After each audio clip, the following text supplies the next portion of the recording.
وإلى أساتذتنا وإلى آبائنا وأمهاتنا ولجميع المسلمين والمسلمات والمؤمنين والمؤمنات. الفاتحة. أعوذ بالله من الشيطان الرجيم. بسم الله الرحمن الرحيم. الحمد لله رب العالمين الرحمن الرحيم مالك يوم الدين إياك نعبد وإياك نستعين اهدنا الصراط المستقيم صراط الذين أنعمت عليهم غير المغضوب عليهم ولا الضالين آمين. Assalamualaikum warahmatullahi wabarakatuh. Alhamdulillahi rabbil alamin. Allahumma salli ala sayyidina Muhammad wa ala alihi wa sahbihi ajma'in, amma ba'd. Segala puji syukur bagi Allah Subhanahu wa taala. Salawat dan salam bagi Rasulullah sallallahu alaihi wasallam. Alhamdulillah, kita masih dalam rahmat dan nikmat Allah Subhanahu wa taala. Semoga kita senantiasa berada dalam taufik hidayah Allah agar kita senantiasa berada dalam taat dan ridha Allah Subhanahu wa taala. Amin ya rabbal alamin. Para jemaah sekalian yang dirahmati Allah Subhanahu wa taala, malam hari ini kita masuk pembahasan tentang fikih, yaitu masih tentang masalah sunnah-sunnah yang ada di dalam solat. Bismillahirrahmanirrahim. Sunnah yang selanjutnya adalah membaca doa di ketika duduk antara dua sujud. Jadi doa duduk antara dua sujud ini hukumnya sunnah, yaitu doa Rabbi firli warhamni wajuburni warfa'ni warzuqni wahdini wa'afini wa'an. Dalam arti kata, kalau seandainya doa ini kita tinggalkan, maka solat kita tidak batal dan kita tidak disunnahkan untuk sujud sahwi, karena ini hanya sebatas hukumnya sunnah.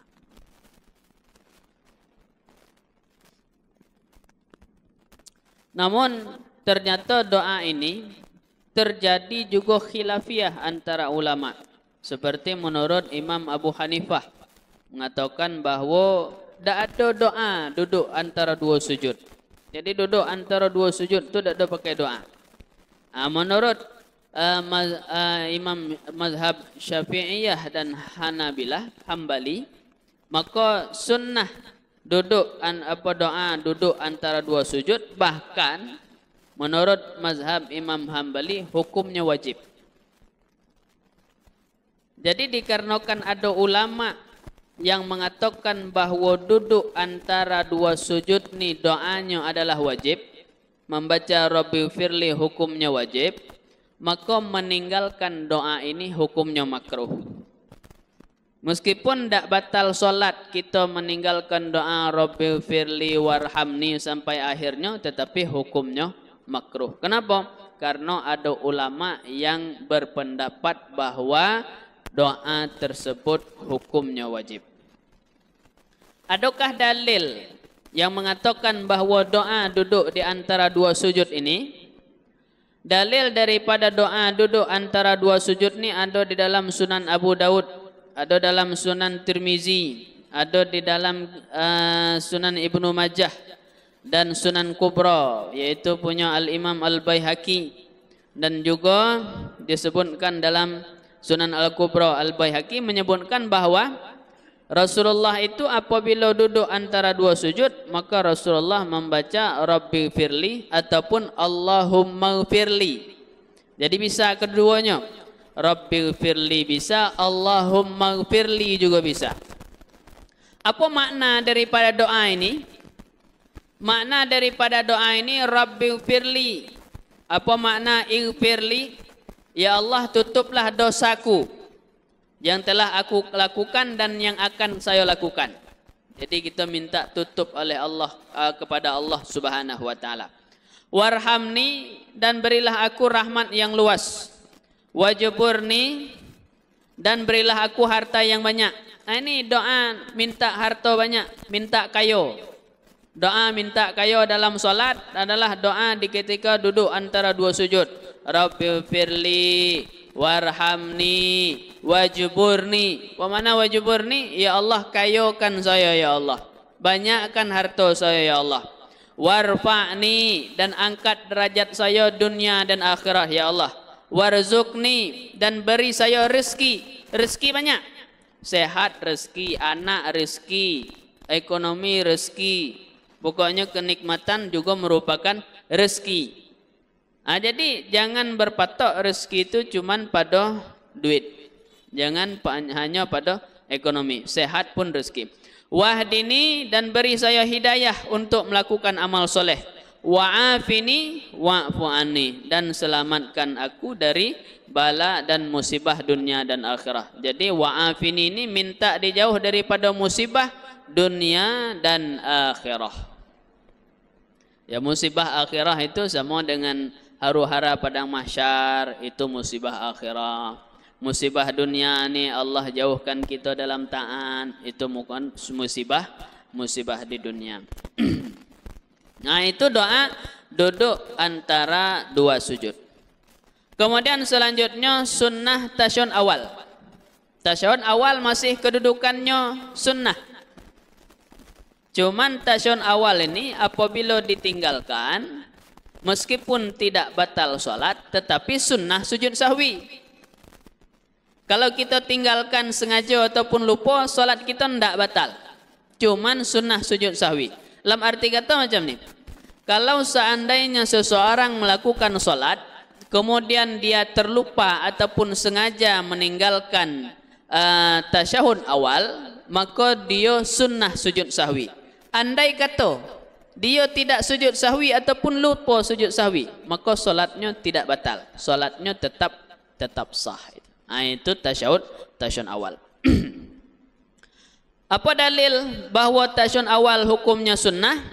Ada hadis daripada Imam Muslim, yaitu yang berbunyi daripada Aisyah, kana Rasulullah sallallahu alaihi wasallam yaqulu fi kulli rak'ataini at-tahiyyah. Bahwa Rasulullah di setiap dua rakaat solat itu membaca at-tahiyyah, ya, sampai akhirnya. At-tahiyyah sampai akhir. Ini dalam sahih Muslim.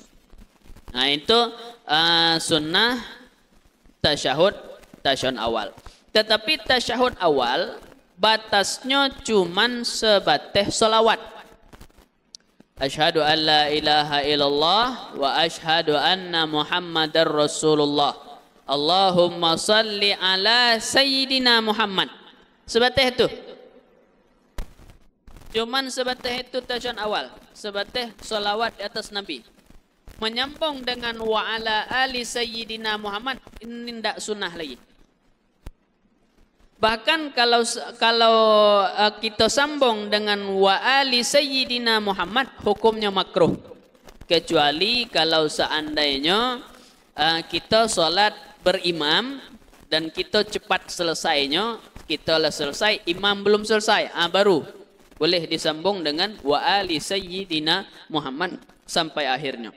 Tetapi tasyahud awal yang sunnahnya cuman sebatas Allahumma salli ala Sayyidina Muhammad. Tidak sunnah dilanjut dengan wa ali Sayyidina Muhammad. Bahkan kalau kita lanjut seperti kita salat dewek, hukumnya makruh.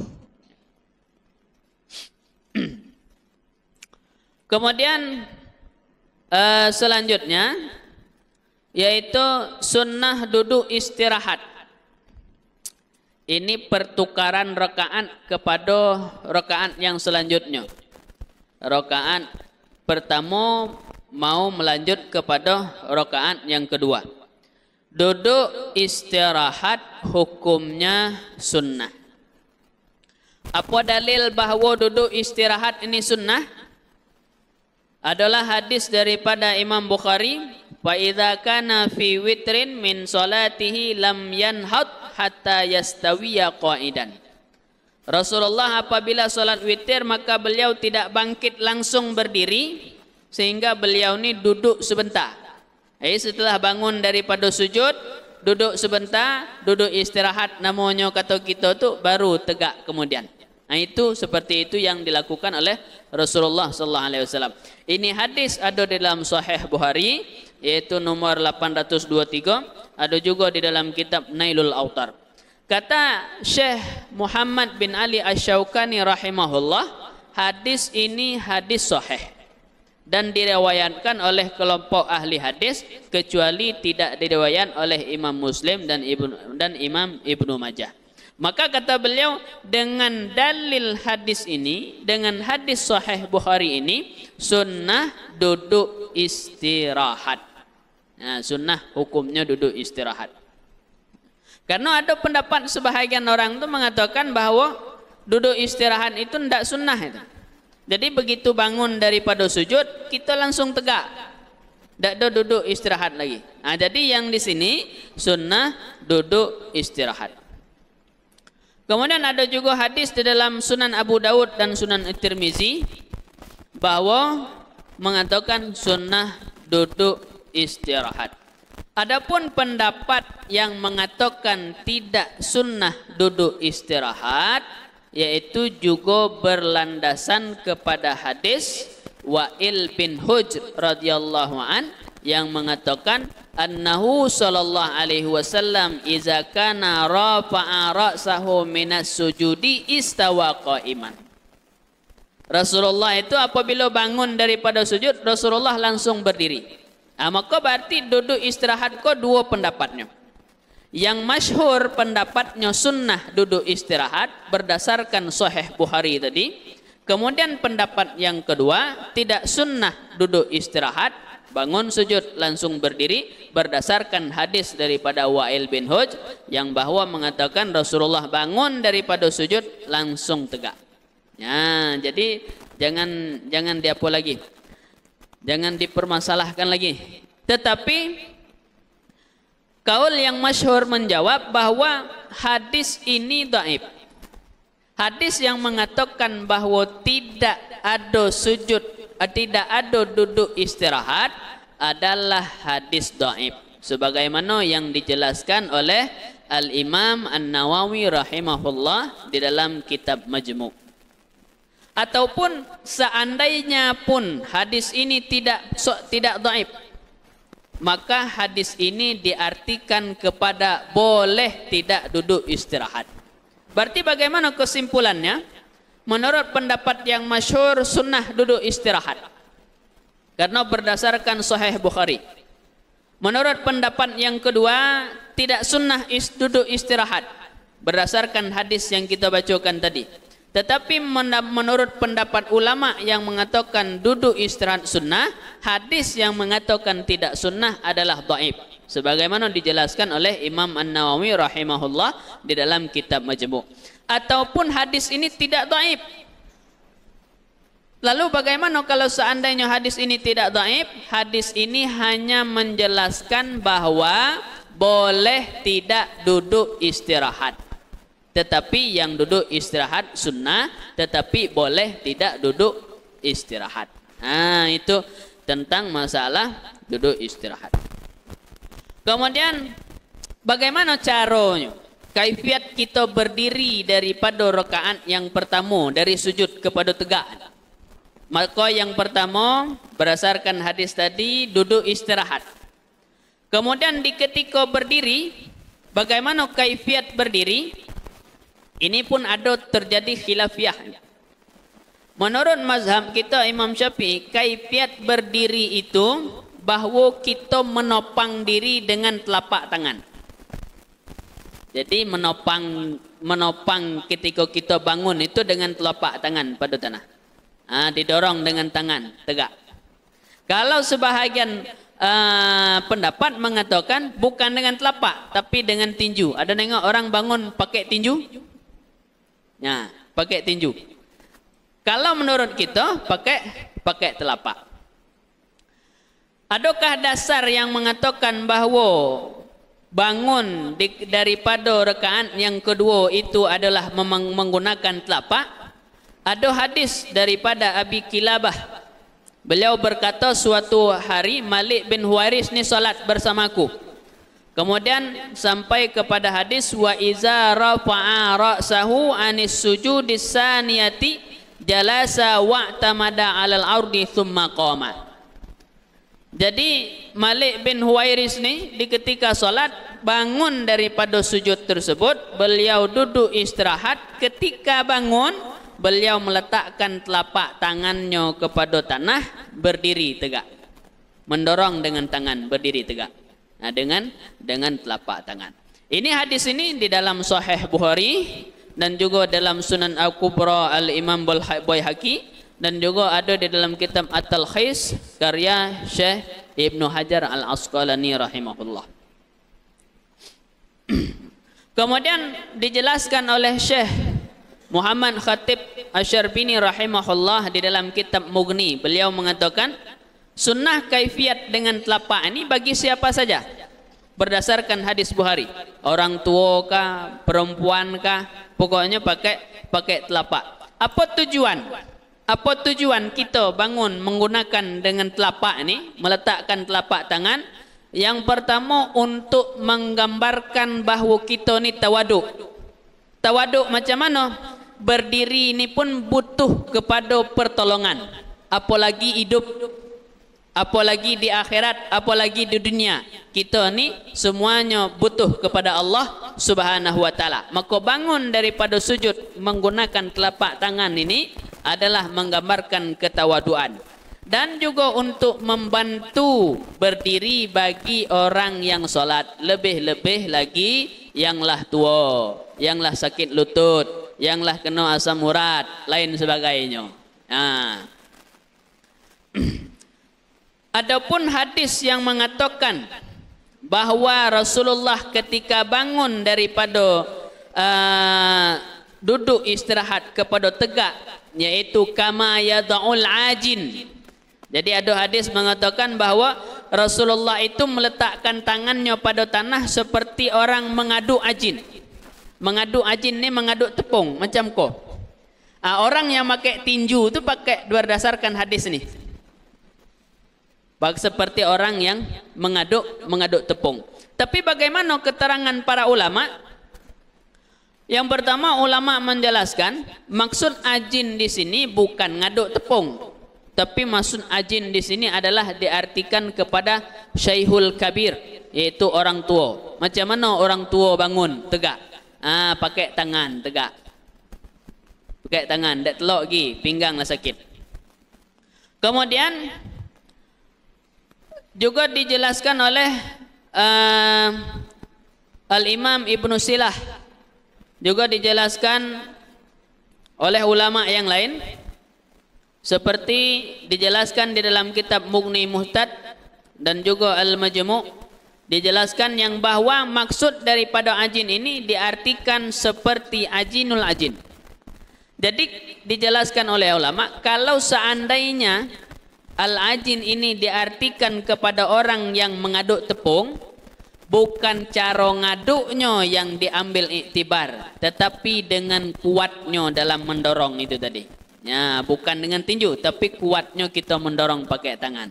Itu maksud daripada ajin itu, mengaduk tepung. Jadi kesimpulannya bahwa duduk istirahat yang masyhur hukumnya sunnah. Dan ketika bangun, menurut mazhab kita khususnya Imam Syafi'i, bahwa ketika bangun sunnahnya bukan dengan tinju, tetapi dengan telapak tangan. Wallahu a'lam bisawab. Kira-kira ada pertanyaan?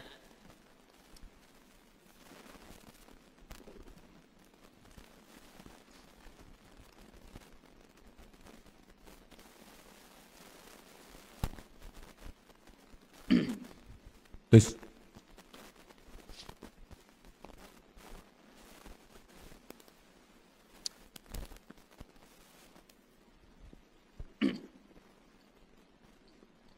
Assalamualaikum warahmatullahi wabarakatuh, Ustaz. Waalaikumsalam warahmatullahi wabarakatuh. Jadi dari keterangan Ustaz tadi bahwa berdiri dari sujud itu menggunakan telapak tangan. Kemudian bagi yang lah tua-tua nih macam kami ini Pak Ustadz, justru pakai telapak tangan inilah yang tidak bisa Ustadz, karena masa murad Pak Ustadz. Ya, jadi apakah boleh pakai model ini pakai tinju Ustadz? Memang tersiksa rasanya kalau model ini Ustadz, ada bisa. Demikianlah Ustadz. Assalamualaikum warahmatullahi wabarakatuh. Waalaikumsalam warahmatullahi wabarakatuh. Anjuran dalam agama, setiap anjuran dalam agama tetapi dibatasi dengan la yukallifullahu nafsan illa wus'aha.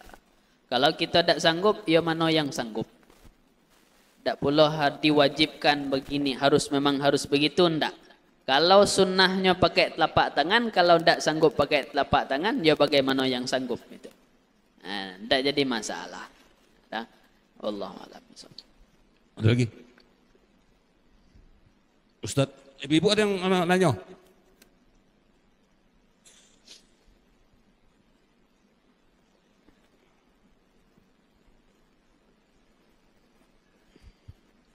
Baik Ustaz, terima kasih atas penjelasan yang Ustaz jelaskan tadi, luar biasa mengenai doa kedua sujud tadi. Rabbik firli warhamni waj'alni itu. Artinya ini menggambarkan kekhusyuan sholat. Ini saya mau tanya, mungkin juga banyak yang belum khusyuk tentang sholatnya, termasuk saya. Terkadang sholat itu masih ingat kemana-mana. Ketika sujud sudah kita usahakan betul-betul khusyuk gitu. Pas niat itu sudah betul-betul khusyuk. Pas pertengahan ingat kunci, kadang ingat ini ingat itu kan. Nah, bagaimana Ustaz? Mungkin agak sedikit melenceng dari pembahasan, tapi tetap mengenai sholat itu tip khusyuk tentang sholatnya Ustaz. Salah satu sebahagian yang menyebabkan seseorang khusyuk di dalam sholat itu adalah bahwa dia memahami apa yang ia baca di dalam sholat. Dari setiap bacaan itu dia paham. Dia baca bismillah, oh makna bismillah ini. Walaupun pemahaman itu secara umum, tidak secara detail. Alhamdulillahirabbil alamin. Ini maknanya segala puji bagi Allah, pemilik seluruh alam. Walaupun pemahamannya seperti itu, yang paling inti dia memahami apa yang dia ucapkan di dalam salat. Ya. Itu sebahagian daripada yang membawa kita kepada khusyuk. Kemudian yang menyebabkan kepada khusyuk adalah dengan kaifiat membaca dengan bacaan yang tartil. Maksud tartil ini tidak terburu-buru di dalam membaca di dalam solat. Bacaan dalam solat, baik doa ke, tasbih ke, Al-Quran ke yang kita baca, jangan terburu-buru. Jadi ketika kita ruku, subhana rabbiyal azimi wa bihamdih, subhana rabbiyal azimi wa bihamdih, subhana rabbiyal azimi wa bihamdih. Jadi bacanya tertil. Dengan sebab kita membaca dengan tertil santai ini, kita bisa menghayati maknanya baik secara umum dari apa yang kita baca. Tapi kalau membaca subhana rabbiyal azim, subhana rabbiyal azim, yang dibaca itu beda jelas ya. Macam mana kita nak menghayati apa yang kita baca? Nah, jadi dua ini penting untuk mendapatkan khusyuk, tertil dan menghayati apa yang kita baca. Kemudian ada ulama mengatakan, itu disebutkan di dalam kitab At-Taqrirah. Memang untuk menggapai khusyuk ini susah, memang susah teman, susah. Tetapi ulama memberi solusi. Andai kata kita memang susah untuk khusyuk, maka usahakanlah khusyuk pada 3 tempat. Yang pertama di saat kita membaca inni wajjahtu wajhiya lilladzi fataras samawati wal arda hanifan musliman wa ma ana minal musyrikin. Kemudian yang kedua, di saat membaca iyyaka na'budu wa iyyaka nasta'in. Yang ketiga, di saat membaca Assalamu alayka ya ayyuhan nabiyyu wa rahmatullahi wa barakatuh. 3 tempat ni jangan sampai tinggal khusyuk kalau susah khusyuk di tempat lain. Kalau yang dijelaskan oleh Syekh Muhammad Al-Qurdi di dalam kitab At-Tanwirul Qulub, salah satu cara khusyuk pada sesuatu yang kalimat yang meminta kepada Allah, maka usahakan khusyuk. Seperti Rabbi firli itu tadi. Rabbi firli warhamni wajburni warfa'ni warzuqni wahdini wa'afini wa'fu anni. Ini diusahakan memang kita hayati. Memang kita fokuskan khusyuk pada di situ. Maka penting juga di samping kita belajar macam mana kaifiat, kita memahami makna apa yang kita baca secara umum. Wallahu a'lam. Ada lagi? Ada pertanyaan? Cukup. Pak Ustaz, nanya dikit Pak Ustaz. Dan nanya dah baik Pak Ustaz. Saya rasa Pak Ustaz bacaan dalam solat itu yang punya kesempatan membaca doa, meminta, itu cuma pada saat doa di antara 2 sujud ini Ustaz. Saya rasa bacaan lain itu kan pujian pada Allah. Jadi kalau kita tidak kusuk di situ rasanya sangat merugi. Sangat merugi Pak Ustaz. Apalagi kalau kita tidak membaca. Karena ini sunnah kan gitu Pak Ustaz. Ya. Karena bacaan dalam solat yang meminta tuh minta rezeki, minta sehat, minta dirawat kan cuma doa pada saat 2 sujud itu Ustaz. Jadi saya rasa sangat merugi kalau tidak laksanakan. Terima kasih Ustaz. Dia begini, setiap sunnah meningkatkan kualitas solat. Makanya sunnah-sunnah dalam solat kita harus memahami. Bahkan kata Syekh Sa'id Al-Hadrami di dalam kitab Busyral Karim, beliau menjelaskan bahwa apabila seseorang meninggalkan yang hukumnya sunnah, meninggalkan hukumnya sunnah menimbulkan hukumnya makruh. Apabila melakukan suatu yang makruh di dalam solat, contoh meninggalkan doa iftitah, apa akibatnya? Mengurangi kualitas solat. Kalau kita jamaah, mengurangi kualitas pahala jamaah. Maka perlu kita kepada imam yang memang paham tentang masalah fikihnya, agar dia memahami tentang masalah sunnahnya. Karena itu kelebihan dalam berjamaah. Kelebihan berjamaah, contoh, kita meninggalkan satu sunnah, tapi ternyata ada 2 orang, 1 orang lain yang melakukan sunnah, maka kekurangan kita ditutupi oleh orang lain. Jadi di dalam jamaah ini hakikatnya saling menyempurnakan.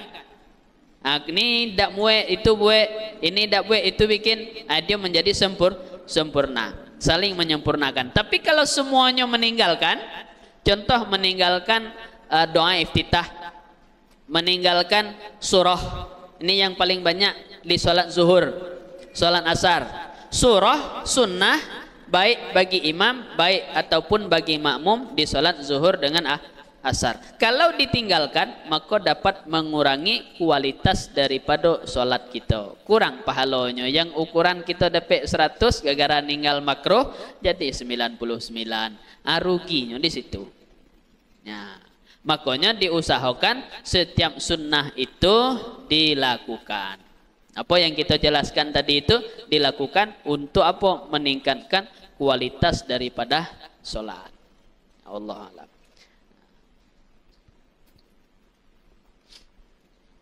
Silakan, masih ada pertanyaan, Ibu? Nah, dilempar ya Pak Ustaz. Sudah. Sudah Pak Ustaz.